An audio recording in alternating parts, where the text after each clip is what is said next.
Ya, halo Bapak Ibu Saudara sekalian. Hari ini kita akan belajar mengenai Mazmur 23 ya. Saya ingin khotbah eksposisi mengenai Mazmur 23. Judulnya Tuhan adalah Tuhankah gembalamu. Nah, di sini kan kalau perikop LAI berikan adalah Tuhan gembalaku yang baik. Nah, sekarang saya tanya pada kita semua, Tuhankah gembalamu? Nah, Mazmur 23 ini sebelum kita masuk kepada pembacaan kitab ini, kita harus masuk kepada konteks pembicaraan kitab ini. Maksudnya gimana? Jadi kita harus baca berdasarkan konteksnya ya, bukan kita baca aja. Nah, saya langsung aja. Konteksnya itu begini. Saudara kalau bisa baca di Mazmur 20 ayat 2-nya misalnya, dikatakan seperti ini. Daud ngomong kayak gini, kiranya dikirimkannya bantuan kepadamu dari tempat kudus dan disokongnya engkau dari Sion. Kiranya diingat Allah segala korban persembahanmu dan disukainya korban bakaranmu. Jadi Daud di Mazmur 20 mengatakan bahwa kepada orang lain yang berdoa kepada Tuhan, ya kiranya Tuhan menjawab segala doamu, kiranya Tuhan mengingat kebaikanmu dan sebagainya. Pertama itu, dan terus kita masuk ke Mazmur 22. Tadi pertama Daud doain orang yang sedang berdoa pada Tuhan. Mazmur 22 dikatakan Daud sendiri mengatakan bahwa Allahku mengapa engkau meninggalkan aku? Aku berseru tapi engkau tetap jauh dan tidak menolong aku. Allahku, aku berseru pada waktu siang tapi engkau tidak menjawab, dan pada waktu malam tapi tidak juga aku tenang. Jadi yang pertama dia udah doain orang yang sedang berdoa pada Tuhan. Dia berharap supaya orang itu dijawab doanya. Tapi ironinya justru doa Daud sendiri tidak dijawab. Mengenai Mazmur 22 ayat 2 ini, Allahku mengapa engkau meninggalkan aku, banyak penafsiran ya. Penafsiran yang pertama yang agak ceroboh, dia katakan bahwa ini adalah nubuat tentang Tuhan saja gitu. Jadi ini bukan perkataan Daud gitu. Nah ini agak ceroboh ya, karena ini jelas-jelas Alkitab katakan bahwa ini adalah perkataan Daud. Nah, tafsiran kedua yang lebih ceroboh lagi ya mengatakan bahwa ya tadi ini perkataan Daud saja gitu. Nah, kalau kita harus terima dua-duanya ya. Ini adalah perkataan Daud saja. Ya, dan ini juga adalah nubuat tentang Allah gitu. Ini perkataan Daud yang akhirnya dijadikan nubuat mengenai Allah gitu. Jadi pertama kita baca Mazmur 23 itu dalam skema ini ya, saudara. Saudara mendoakan orang lain dan tidak dijawab, yang tidak dijawab oleh Tuhan. Saudara berharap supaya misalnya mama saudara yang berdoa kepada Tuhan dijawab doanya. Nah setelah itu saudara berjalan dalam hidup ini, ternyata saudara menemukan bukan mama saudara yang punya doa tidak dijawab, saya pun yang berdoa tidak dijawab, padahal saya berharap dia ini. Nah masuk ke Mazmur 23, makanya kita nggak boleh salah baca ya. Mazmur 23 itu kalimat positif banget, kayaknya seakan-akan tuh Daud tuh bersama Tuhan, hidup di hadirat Tuhan, baik-baik saja dan sebagainya, dipelihara Tuhan, menjadi anak kesayangannya gitu. Tapi kalimat ini tuh keluar bukan dari konteks itu saudara gitu, tapi keluar dari konteks orang yang gagal tanda kutip gagal berdoanya tidak dijawab gitu, itu tanda kutip ya, gagal. Dan gagal pertama berdoanya tidak dijawab, mendoakan orang lainnya juga tidak dijawab, kedua mendoakan diri sendirinya pun tidak dijawab. Atas dasar itu ayat ini keluar gitu, Mazmur 23 gitu. Jadi kalau saudara bayangin ya, kita kalau misalnya dalam posisi Daud ya, kita disuruh tulis surat gitu kepada orang-orang yang nantinya akan berdoa. Saudara bayangin skemanya gini. Pertama ada orang yang berdoa, Daud berharap semoga dijawab, ternyata enggak. Terus sekarang Daud yang berdoa berharap dijawab tapi juga enggak. Sekarang Daud harus tulis kepada orang-orang yang nantinya akan berdoa, yang nantinya akan berharap pada Tuhan. Kira-kira kalau kita jadi Daud, apa yang kita tulis? Oh mungkin kita akan tulis ya negatif semua mungkin gitu. Ya saudara tidak perlu berdoa pada Tuhan karena doa itu juga tidak dijawab. Ya, Tuhan sepertinya silent dan lain sebagainya. Tapi Daud gak gitu ya saudara. Daud itu gak, saya gak bilang bukan pesimis gitu. Bukan pesimis. Daud itu juga bukan optimis, bukan, beda. Daud itu beda sama positive thinking ya, yang positif terus positif terus. Nah, itu orang-orang yang menipu diri ya. Itu orang-orang yang udah gagal, hidupnya rusak, lingkungannya rusak, gagal misalnya dalam segala hal, terus masih positive thinking, masih bilang bahwa Tuhan baik dan sebagainya. Itu bukan kalimat iman, jangan-jangan itu adalah kalimat pelarian diri, jangan-jangan itu adalah kalimat biar saudara kayak saudara nyabu gitu, saudara kayak pakai drugs gitu, sepintas masalah saudara hilang tapi sebenarnya nggak pernah hilang gitu. Itu kayak ya, saudara kayak kalau kata Karl Marx itu kayak ini ya, apa, jadi candu, kata Lenin itu jadi candu gitu, agama jadi candu yang tanda kutip ya. Karl Marx juga pernah bilang secara langsung dan pengertiannya beda sebenarnya. Cuma orang-orang pikirnya Karl Marx kan mikir gitu ya, Lenin lah lebih kita aman. Misalnya ngomong Lenin, orang bilang ya itu agama itu buat orang-orang jadi candu gitu, candu terhadap Tuhannya, jadi melupakan dirinya dan lain sebagainya. Atau misalnya kalimat Sigmund Freud yang terkenal misalnya apa, neurosis proyektif, neurosis gitu. Manusia tuh jadi neurosis kolektif gitu. Manusia tuh jadi punya neurosis kolektif gitu. Koleksi neurosis gitu, koleksi gangguan jiwa gitu. Sebenarnya nggak pernah hidupnya begitu, tapi dia ya karena yang namanya beriman kata Tuhan gitu. Jadi kok beda ya, jadi menipu diri dan lain sebagainya. Udah hidupnya gagal, dia nasihatin orang, tapi sebenarnya itu nggak pernah keluar dari kejujuran gitu, tapi keluar dari yaitu segala tipu muslihat dan ketidakjujurannya gitu. Tapi Daud beda, saudara. Sekarang kita baca ini firman Tuhan. Daud tuh nggak begini. Daud tuh bukan orang yang melarikan diri, orang yang pura-pura nggak tahu akan hidup yang gagal. Tapi Daud itu sekarang jujur, tulus mengatakan bahwa Tuhan adalah gembalaku. Mazmur Daud ayat 1 ya mengatakan, Tuhan adalah gembalaku, takkan kekurangan aku. Wow, ini kalimat iman yang luar biasa saudara. Karena iman yang tidak perlu dibuktikan lagi, iman yang tidak perlu menuntut bukti dari Tuhan. Kita banyak ya bilang bahwa Tuhan, kalau engkau adalah benar-benar Tuhanku, ya Tuhan tolong buat ini, Tuhan tolong buat ini. Seakan-akan kita tuh kayak buat apa, kasih syarat ke Tuhan biar Tuhan jadi Tuhan gitu di mata kita gitu. Padahal Tuhan tuh nggak pernah dan nggak perlu penuhin syarat kita untuk dijadi Tuhan gitu. Tuhan adalah selalu Tuhan. Tapi permasalahannya apakah manusia yang adalah manusia sejati ini gitu dapat menyembah Tuhan dan memuliakan Tuhan dan ini menjadikan Tuhan adalah gembalanya gitu. Tuhan tuh nggak perlu dijadikan manusia adalah gembalanya. Tuhan adalah gembala manusia. Tuhan adalah gembala manusia. Tuhan itu nggak perlu dijadikan manusia sebagai gembalanya. Saudara jangan kebalik mikirnya ya. Kesempatan untuk bertobat, kesempatan untuk menjadikan Tuhan adalah Tuhan, kesempatan untuk menyembah Tuhan, kesempatan ya bahkan untuk baca Alkitab, kesempatan untuk bahkan saudara dengar video itu bukan dari kita saudara, itu dari Tuhan. Itu kesempatan semua itu dari Tuhan. Itu namanya momentum. Kalau dalam ininya ada momentum, ya ada momentum prima yang namanya, ada yang namanya kairos, ada yang namanya kronos, ada yang namanya perjalanan hidup kita kepada Tuhan, ada yang namanya ya pemberian Tuhan ini, kairos ini, waktunya Tuhan ini. Dan segala hal yang mulia, yang sejati itu datangnya dari kairos Tuhan, waktunya Tuhan.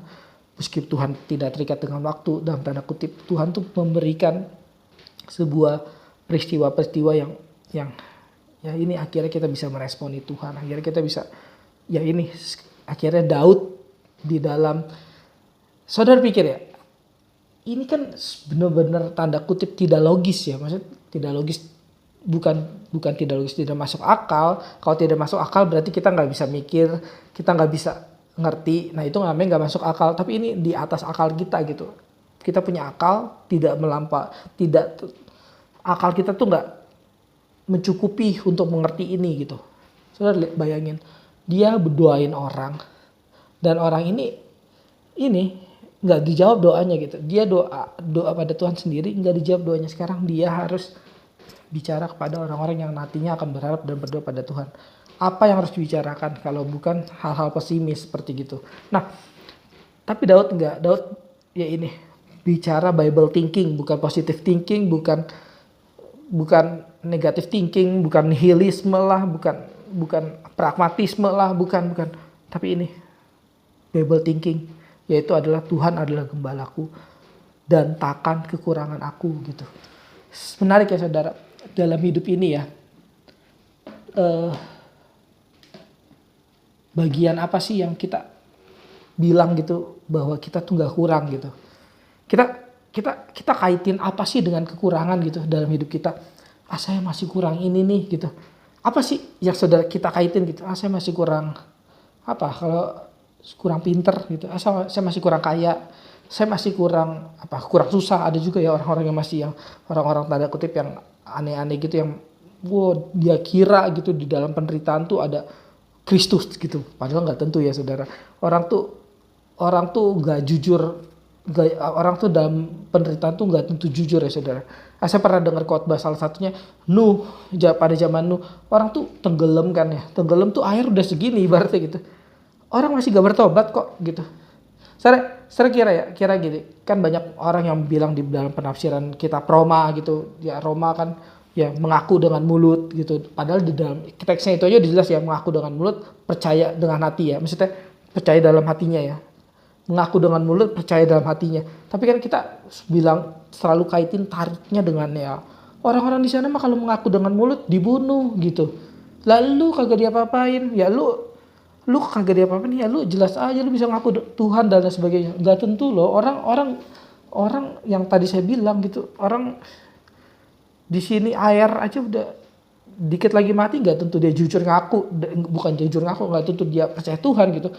Orang tuh susah ya, susah tuh gak tentu dia pasti lari kepada Tuhan gitu. Orang udah susah, gak ada pengharapan, sakit penyakit, miskin,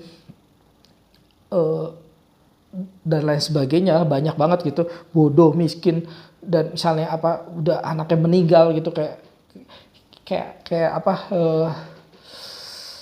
siapa Ayub gitu. Orang tuh Ayub itu ya Ayub gitu, Ayub ya lari pada Tuhan, tapi orang tuh nggak tentu jadi kayak Ayub gitu, yang akan mempertentangkan Tuhan ketika hidupnya amburadul gitu. Orang tuh amburadul bisa pegang sana pegang sini, yang padahal itu bukan pegangan gitu, yang padahal nggak tentu itu bisa dipegang gitu. Nah itu nggak itu ya, nggak tentu seperti itu. Nah sebaliknya ya, orang itu nggak tentu juga jujur ketika dia kaya dan lain sebagainya. Kalau saudara bisa lihat, ini namanya Mazmur Asaf ya. Mazmur Asaf itu mempertentangkan antara orang-orang yang kafir, orang kafir. Mazmur Asaf nanti ada di ini ya. Itu orang-orang kafir itu nggak jujur hidupnya ketika dia kaya gitu loh. Jadi saya lihat ya, ada dua ekstrem gini loh. Orang tuh nggak tentu jujur hidupnya ketika dia miskin gitu, ketika dia menderita, ketika dia pasti dibunuh dan lain sebagainya. Nggak tentu. Dan yang satu lagi, orang tuh nggak tentu hidupnya jujur kalau ketika dia kaya dan lain sebagainya. Nah ini yang kita baca di dalam kitab Mazmur 23, Mazmur Daud ya. Tuhan adalah gembalaku, takkan kekurangan aku. Mazmur tuh Daud itu keluarin kata-kata yang pasti dari anugerah Tuhan, yang nggak ada di mulut-mulut orang, mulut raja dan lain sebagainya, mulut raja dan yang para pembesar itu yang tidak kekurangan gitu. Di dalam hidup kita yang paling kaya, kita tuh nggak tentu bisa keluarin kata-kata ini gitu, takkan kekurangan aku gitu. Ya apalagi saudara kita miskin ya, kita miskin kadang-kadang iya. Nah miskin itu terkadang bisa ini mengatakan takkan kekurangan aku ini kalau dia menjadikan Tuhan adalah gembalanya gitu. Tapi persoalannya itu bukan saudara miskin atau kaya gitu. Persoalannya adalah apakah kita menjadikan Tuhan adalah gembala kita, yang ada tanda kutip Tuhan sendiri yang sebenarnya menjadikan kita adalah domba-dombanya gitu. Tuhan yang menjadikan kita domba-dombanya. Tapi sekarang adalah permasalahannya bahwa apakah kita real di dalam hidup kita ini, ya ini berpegang pada perkataan Tuhan dan janji Tuhan itu gitu. Itu hal yang membuat kita nggak akan kekurangan gitu. Kita tuh nggak akan kekurangan, itu bukan kaitannya terhadap realita jasmani hidup ini gitu, atau hal apapun gitu, kekuasaan, kekuatan gitu. Tapi konsep kekurangan di Alkitab itu ialah ketika orang itu tidak menjadikan Tuhan itu gembalanya. Ketika hidupnya tuh tidak ada yang membimbing. Ya. Nah itu orang itu akan kurang. Tapi orang itu seberapa miskinnya dia, seberapa dia, bahkan dia kaya atau miskin itu nggak pengaruh. Kalau dia jadikan Tuhan itu sebagai gembalanya, itu nggak akan kekurangan ya. Di ayat 2 dikatakan bahwa ia memberikan aku di padang yang berumput hijau, ia membimbing aku ke air yang tenang. Daud katakan bahwa Tuhan itu, ini Daud lagi susah ya saudara. Daud tuh lagi susah tuh jangan dipikir ini ya, susah tuh pasti susah uang, besok makan beras habis nih tinggal seliter gitu, atau minyak goreng tinggal dikit ya. Itu susah yang, ya susah sih, tapi itu bukan persoalan Daud ya. Persoalan Daud di sini tuh susahnya tuh doanya nggak kejawab saudara. Doa yang paling terpenting dalam hidup ini tuh doa mengenai penyertaan Tuhan. Dan itu yang kadang kita tidak doain ya. Doa mengenai penyertaan Tuhan. Apakah Tuhan menyertai kita gitu. Nah sebaliknya apakah kita menyertai Tuhan. Kita mengikuti Tuhan maksudnya. Daud tuh susah. Sangat susah gitu. Sangat susah hidupnya. Ya bukan karena itu yang tadi saya bilang. Tapi ya karena dia tidak merasakan, tanda kutip ya, merasakan Tuhan menjawab doanya gitu. Ini kesusahan Daud ya saudara. Sekarang kita pertanyakan pada diri kita, kesusahan kita apa sih yang paling sulit gitu? Apa sih yang paling sulit di dalam hidup kita yang kita merasa itu paling sulit banget gitu? Nah dari situ kita bisa tahu bahwa kenapa kita jarang atau mungkin tidak bisa menjadikan Tuhan adalah gembala kita. Karena kesulitan kita itu berbeda dengan kesulitan Daud gitu. Apa yang kita maksud sulit itu berbeda dengan apa yang dimaksud Daud sulit gitu. Makanya ya Daud ya ini. Makanya Daud itu bisa menjadikan Tuhan ada gembalanya. Karena kesulitan dia itu kesulitan yang cocok ketika seseorang harusnya menjadikan Tuhan adalah gembalanya. Nah sebaliknya kita kenapa gak pernah cocok menjadikan Tuhan adalah gembala kita ya. Karena kesulitan kita pun berbeda gitu.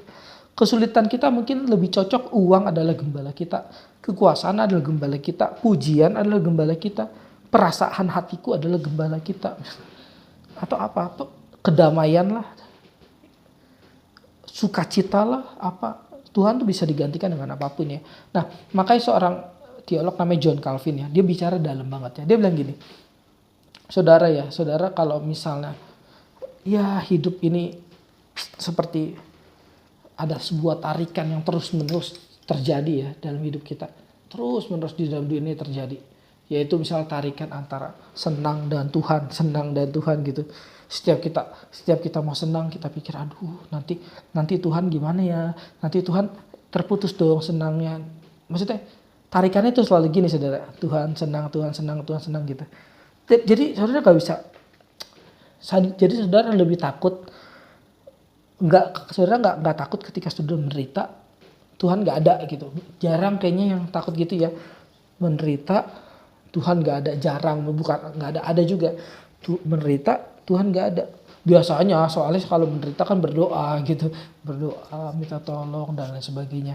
Ya kan, saudara gitu kan. Nah kalau saudara dan saya maksudnya, kalau kita begitu gitu, terus pada zaman mas kita damai, kaya dan lain sebagainya, kita pikir gitu, kita bisa lupain Tuhan dan lain sebagainya. Jadi gini loh konsepnya, gampangnya. Saudara kalau hanya berpikir bahwa Tuhan itu bisa dilupakan ketika saudara bahagia gitu. Kata John Calvin gini, saudara jangan masuk surga. Karena apa? Di surga itu ada sebuah sukacita yang secara kita langsung tembokin pasti sukacita kita adalah Tuhan gitu.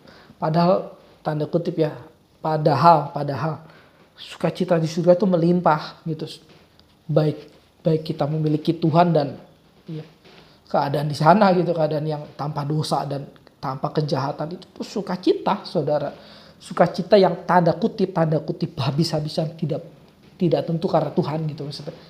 Tanda kutip ya, ini saya sarkas banget saudara. Coba tolong dengar pelan-pelan kalau nggak ngerti tolong ulang dikit lagi. Jadi gini, ini John Calvin gak bilang di surga begitu, itu saudara salah ngerti mengenai John Calvin pastinya. John Calvin bilangnya gini, kalau emang di dalam dunia ini saudara masih ada tarikan ini terus gitu, tarikan saudara kaya, saudara lupa Tuhan, saudara kaya, saudara lupa Tuhan. kemungkinan di surga orang yang paling cepat sepatuan saudara. Karena di surga itu kekayaan saudara itu seupil banget gitu. Saya bukan pendeta ini ya yang ngajarin, pendeta kemakmuran yang ngajarin bahwa di surga kaya raya dan sebagainya. Terjelas di surga ada keindahan yang tidak kita akan temukan di dunia ini gitu. Karena itu adalah ciptaan Tuhan yang paling agung gitu. Tapi ya ini kalau saudara masih appetite tuh hawa nafsunya seleranya masih ya tarikan ini terus gitu. Ya saudara, kita inilah hamsyong lah untuk bisa ke surga gitu. Saya nggak bilang ke surga itu adalah usaha kita ya, bukan gitu. Tapi ini kita kalau lebih cocok hidup susah terus baru kita kenal Tuhan, baru kita mengerti Tuhan, baru kita segalanya buat Tuhan. Ya saudara lebih baik ke neraka gitu loh. Gampangnya gitu lah. John Calvin nggak bilang gitu, saya gampang gitu. Karena nanti di neraka saudara mungkin bisa lebih ingat Tuhan gitu. Ini sebuah latihan yang pasti datang dari anugerah Tuhan saudara. Ini sebuah latihan yang gak gampang memang ya. Maksudnya orang memang cenderung ya, meskipun ya yang dibilang Abraham Lincoln ya, yang bahwa orang kalau kita mau tahu karakter orang tuh jangan kasih dia kesusahan dan lain sebagainya, tapi kasih dia kuasa dan lain sebagainya, harta dan lain sebagainya. Intinya kekayaan itu, penderitaan itu, kekayaan itu yang membuat orang itu lemah dan lain sebagainya. Saya pikir Abraham Lincoln juga ya ada ininya juga ya, ada kesalahannya tersendiri ya, ada ekstrimnya tersendiri ya. Mungkin dia juga terlalu kerdil ya, mengerti arti penderitaan dan lain sebagainya, yang membuat sebagian anak Tuhan keluar dari Tuhan dan sebagainya. Ada banyak anak Tuhan yang juga akhirnya tidak tertuntun lagi gitu, tidak memberikan dirinya ketika dia susah dan lain sebagainya, penderitaan yang begitu menderita gitu. Mungkin Abraham Lincoln terlalu maksudnya terlalu tidak pernah susah mungkin. Makanya dia pikir kesusahan ya just nothing gitu. Mungkin dia yang nothing gitu maksudnya. Mungkin perkataan itu yang nothing maksudnya gitu. Nah itu ketika kita jadiin Tuhan Tuhan itu tidak ditarik dengan apapun saudara gitu. Tuhan tuh lawannya bukan kontrasnya dengan penderitaan, kekayaan gitu. Ya ini kontrasnya adalah Tuhan yang perlu dijadikan gembala gitu oleh kita ya. Yang adalah kasih karunia Tuhan itu sendiri yang pasti dia adalah gembala kita itu sendiri, dan akhirnya kita jadi anak-anaknya ya. Jadi domba-dombanya yang ketika kita menjadikan Tuhan adalah domba, jika Tuhan adalah gembala, kita nggak akan kekurangan gitu. Nggak akan kekurangannya ya karena udah ada Tuhannya gitu. Just simple as that gitu. Just simple bahwa segala kecukupan saya adalah Tuhan itu sendiri gitu. Ini bukan, sekali lagi ya, bukan pelarian diri, bukan hidup yang aneh, asketis dan lain sebagainya yang saya nggak perlu apapun tanpa Tuhan gitu. Saya nggak perlu apapun, saya hanya perlu Tuhan, tanda kutip gitu ya. Maksudnya saudara, inilah kalau saudara bilang Tuhan adalah cukup gitu, saudara akan menilai hidup ini dengan lebih cukup gitu. Lebih cukup, pasti lebih cukup. Karena view kita, world view kita, presuposisi kita itulah Tuhan gitu. Ia membandingkan aku di padang yang rumput hijau, ia membimbing aku ke air yang tenang. Wah, Tuhan itu yang membaringkan kita ya. Ini sebenarnya saudara, dari kemarin saya juga udah jelasin ya. Dan termasuk Daud di sini percaya ya.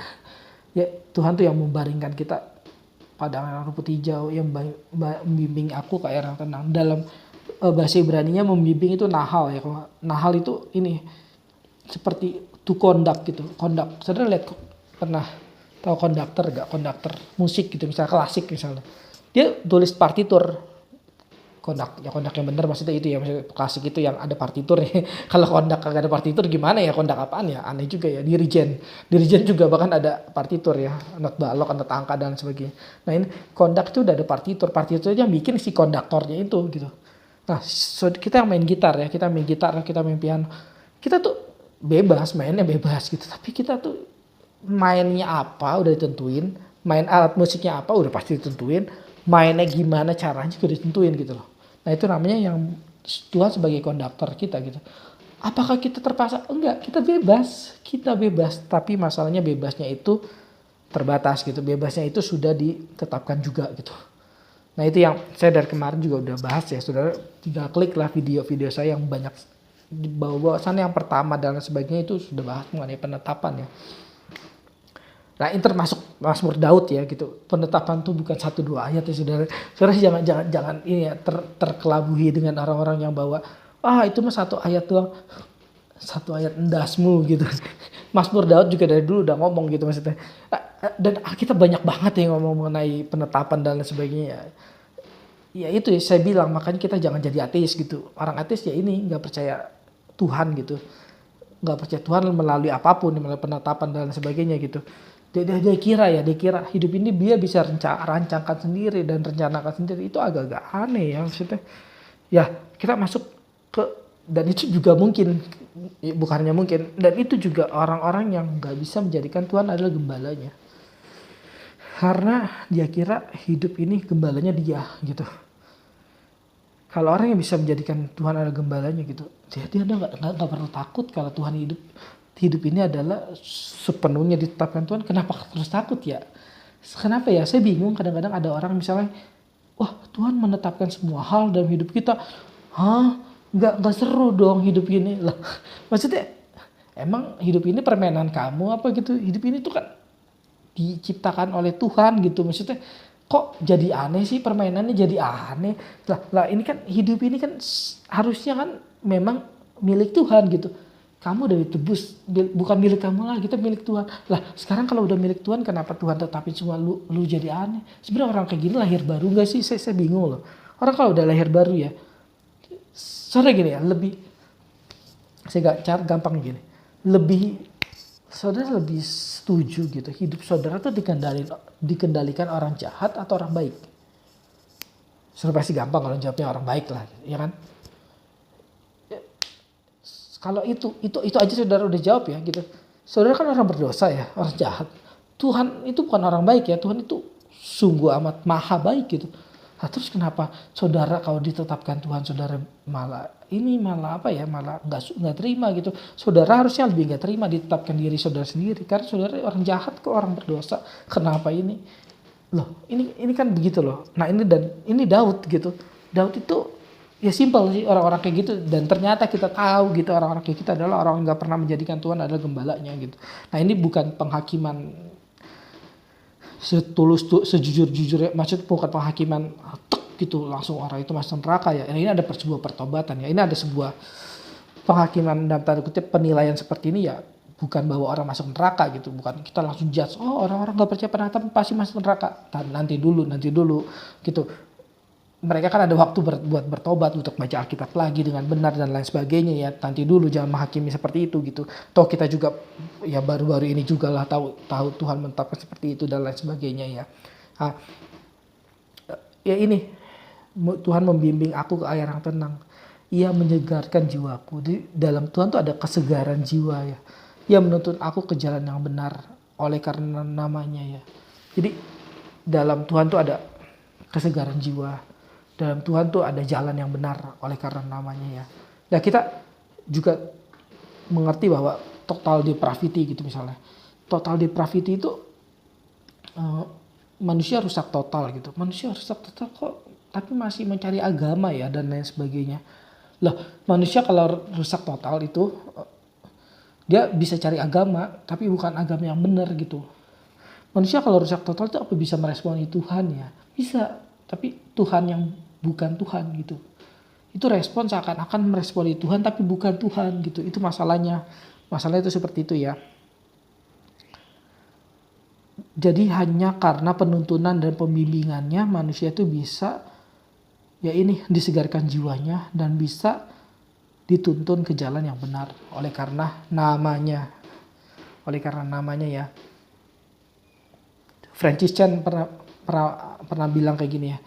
Tuh ada seorang yang nanya pada Francis Chan, Tuhan kok narsis banget sih gitu, maksudnya dia nyuruh orang kepada namanya terus gitu. Nah ini kok Tuhan senarsis ini ya gitu. Enggak saudara, Tuhan enggak narsis kayak gitu. Tuhan itu membawa orang kepada jalan kebenaran yang paling terbaik ialah dirinya sendiri, sekalipun itu pakai namanya gitu. Itu bukan narsis, itu namanya membawa orang kepada jalan kebenaran. Nah kalau kita emang keseringan narsis karena udah tahu jalan kita bukan yang paling terbaik, terus kita ngoceh tentang diri kita sendiri. Nah itu namanya narsis. beda dengan Tuhan ya. Ini adalah solusi yang paling terbaik dalam manusia yang paling berdosa. Nah, ini solusi yang terbaik.